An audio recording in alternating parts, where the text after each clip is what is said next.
All right, y'all. I am back with another preview of the NFL playoffs here. So, gotta go ahead and fill y'all in on this next game. So, once again, I am Dion. I am normally the 49er reporter, but I am going to be reporting on the playoffs, keep y'all up to date, keep y'all posted on any and everything happening, and just giving y'all my take on exactly what I think needs to be done for each team to win the game.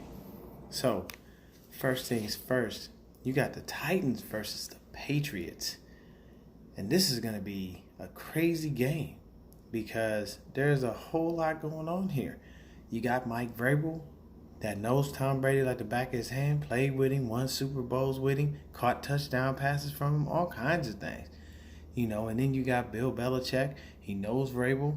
You know what I'm saying? That's his dude. But the thing is, you can't game plan for Mike Vrabel because Vrabel ain't on the field. You got a game plan for Ryan Tannehill. So with that being said, definitely hit the like button. Please hit the subscribe button. Let me keep you posted on the playoffs and any and everything San Francisco 49ers. So let's get right into it. Tennessee Titans, 9-7. 12th overall offense, 21st overall passing offense, with the third rushing attack. A large part in due to Mr. Henry. And then you flip to the other side of the ball for the defense. 21st overall defense, 24th passing defense, but they got the 12th rushing defense, so that's not bad. That means you don't run the ball on them, but the Patriots don't run the ball that great anyway, so it's not going to make much of a difference. And then, you got to go ahead and you got to take a look at the, at the offensive side of the ball, man. Ryan Tannehill. 70.3% completion percentage, 2,742 yards, 22 TDs, 6 interceptions. It's a very good touchdown to interception ratio. Been sacked 31 times. And he started only because Marcus Mariota started looking like stir-fried shit. And they said, man, look, it's time for a change, bro. Like, we done gave you way too many chances. You know what I'm saying? You done been here since you done got drafted out of Oregon. You ain't took us no motherfucking where. You know what I'm saying? We went to the playoffs with you one year and just got our asses handed to us. Mariota is out. I'm telling you, and Tannehill went there and just made a resurgence to his career because y'all remember Tannehill was in Miami just dying. They had benched him. You see, they traded for Josh Rosen, all kinds of stuff, man. Tannehill said, man, look, I don't want to be here, dog. All right, I just want out. And he sent him off to Tennessee, and look at him now. He found a team, he found a home, and he's doing his thing. And that team is behind him. You gotta respect that. So Derrick Henry, 1,540 yards rushing, 16 TDs. That man has been on a tear this year. 5.1 yards per carry. Now he has had 5 fumbles and he has lost 3 of them. That's no bueno, man. No bueno at all. So then you got A.J. Brown. That man has came out of nowhere. And see, A.J. Brown gets forgotten because if y'all remember the picture of Mr. D.K. Metcalf with his shirt off, and he was, the big, swole, buff dude ripped to the max, looked like somebody chiseled him out of fucking clay. There's a guy that's a little bit shorter standing next to him. That's A.J. Brown. Y'all forgetting he just as ripped as this motherfucker standing next to him. The only difference is Metcalf was a little bit bigger and probably, just had more, he had more attention on him. But A.J. Brown has become a star. 1,051 yards, 8 TDs, 20.2 yards per catch. Are you fucking serious? This man is a monster. Then you got Delaney Walker. That's my dude. He used to be a 49er. I had to give him a little bit of love. 215 yards, 2 TDs. He's been subpar this year. He hasn't really been the guy that he has been, in the past.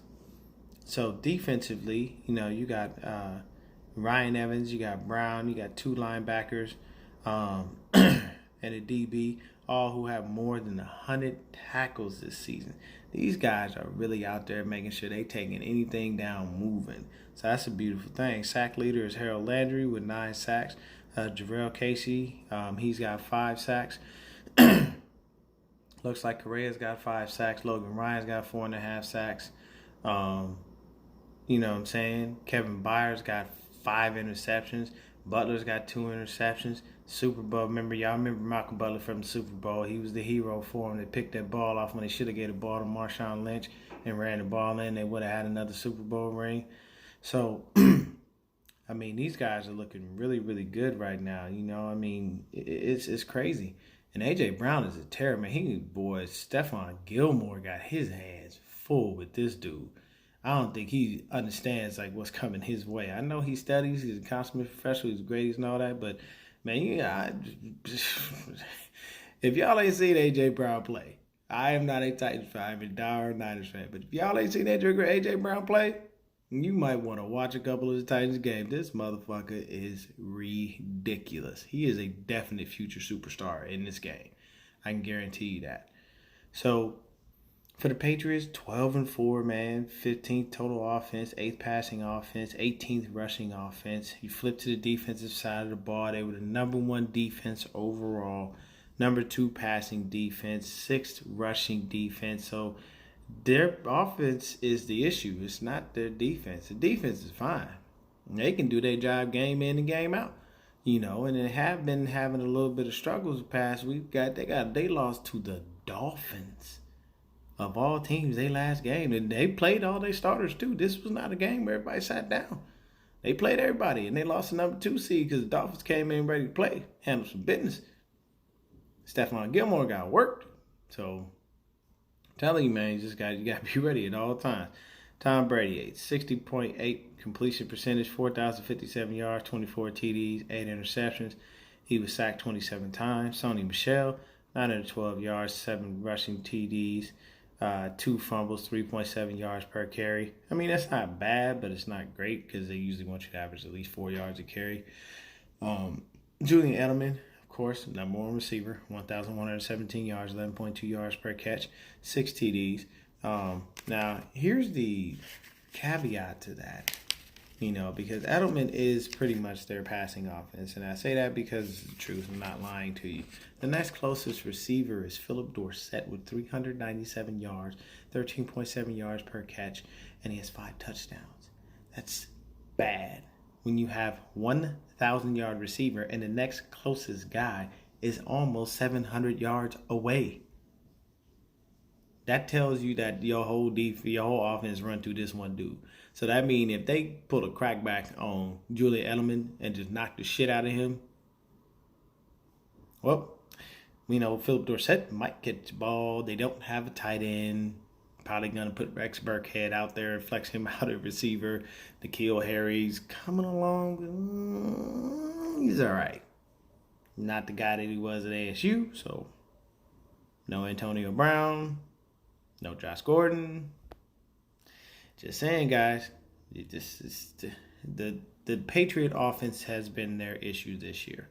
That is why they are 12-4. Now, mind you, 12-4 is nothing to laugh at. It's still a great record. It's still something. They're still to be respected. They're still the AFC East champs like they have been for the past umpteen years. But it does say that there's a changing of the guard. That you got to be mindful, man. Buffalo coming for that ass. And they going to come and get you. So on defense, you got Jamie Collins with 7 sacks, 3 interceptions. Then you got Butler. He's got 6 sacks. Winovich, 5.5 sacks. Simon, he's a defensive end. He's got 4 sacks. Van Noy's got 6 sacks. Hightower's got 5.5 sacks. So like I said, the defense isn't the issue for the Patriots. Because as you can see by reading all those people that have, 4 or more sacks, and they're perfectly fine on defense. They can get after the quarterback. They do what they need to do. But that's Bill Belichick's job. He's the defensive-minded coach. So then he has Josh McDaniels as his offensive coordinator who's supposed to run the offense. But then when you run an offense that don't have no other receivers besides Julian Edelman and no tight end, and your running game is, it's all right, it puts you in a bind. So, And then we don't know what's going to happen next year. Brady may stay. He may go. And I think if Brady goes, Josh McDaniels will finally leave and go get a head coaching job some fucking where. Instead of sitting his ass there kissing Bill Belichick's shoes every damn day, talking about, when Belichick retires, I'm going to take over the team. No, you're not. Because Belichick, his old ass, he's old, but he's still competent. And he knows what he's doing, and he doesn't make bad decisions. So you might want to get out of there now, get yourself a head coaching job while you're still young, and start to go ahead and take that offensive mind that you have. go ahead, change things up, and do what you need to do. So Devin McCourty, 5 interceptions. Stephon Gilmore, 6 interceptions, 20 passes defense. This man knocks the ball down. As I did state, he got work that last game, but I mean, he's still to be respected. J.C. Jackson, 5 interceptions, 10 passes defense. Harmon, 2 interceptions, 4 passes defense. And once again, for the Titans, it's consistency. It's been up and down all year. Basically, this is how the Titans season went, and this is why I tell you that. For the Titans, it was a win, 2 losses. Win, 2 losses. 2 wins, a loss. 4-game win streak, 2 losses, a win. Kansas City, Houston, New Orleans are the only real competition that they have played. Everybody else has been subpar. So those are the teams that they played, and that, it's basically, they did what they could in division and out of division. The teams the Titans beat, had a combined record of 67 and 77. So that's 10 games below 500 for them. And they only beat 2 teams with a winning record, and that was the Chiefs and the Texans. That's not good. That says that anybody that has a winning record usually has a better shot at beating you than you do of beating them. The teams they lost to had a combined record of 58 and 54. The Texans and the Saints were their only real competition outside of, Kansas City, of course. New England's 4 losses were the stiff competition. The Ravens, the Texans, the Chiefs. The Dolphins don't count, man. Even though they came along a little bit in the year, they got themselves a couple of wins. They look good. It's going to be good for them going into the next season. They can hold their heads up high. They don't have to feel like the laughing stock of the NFL. Still, bro, it's not there. So, New England, when it comes down to it, the 3 teams they lost to are in their way on the path to the Super Bowl, and it's going down, basically. So we will make sure that the Patriots have to get themselves in order and make sure everything is doing very well. I'm saying the Patriots are a different team in the playoffs. They have way more experience than the Titans, but Vrabel will have them ready. He's played with Brady. He's played championship ball before. He knows Brady very well. And the only thing you got to do really is get Tom Brady rattled, and you knock him off. Once Brady is in that pocket and he starts, getting around, and all them defensive tackles and linebackers are in his face ready to tackle him and pull him and go crazy, then he just turns into a softie and he winds up screwing up. He throws interceptions, or he gets sacked, he gets pissed off, and he goes to the sideline, he starts running for everything. He gets pissed off at the coordinators and everything. So it is what it is. But for this game, honestly, you want the Titans to win. You want to root for the Titans because you like them and you like what they bring to the game. But I'm going to tell you right now, I'm sorry, I have to go with the Patriots. I'm going to go with the Patriots 30-17. And the reason I'm going with the Patriots is because it's them in the playoffs, and it's a totally different team. You just don't go in there and you don't beat Tom Brady in his own house and be Ryan Tannehill. Though he's had a great run in Tennessee, though he's been doing some beautiful things, I'm sorry. If I got to choose Tannehill or Brady, I'm choosing Brady. Much as I don't like the Patriots, as much as I can't stand Tom Brady, I'm not dumb. I recognize greatness when I see it. I don't even like Kobe Bryant, but I know Kobe was a fucking star, and Kobe was a monster. He had that killer instinct. Kobe was the closest thing to Jordan that we would ever see, because Kobe went in and played his heart out, and he gave everything.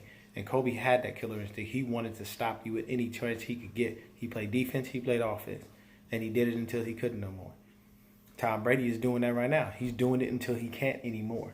But I'm going to go ahead and tell y'all again, 30-17, Patriots win. It was a good run for the Titans. Next year is going to look even better for them. They shore up that offensive line.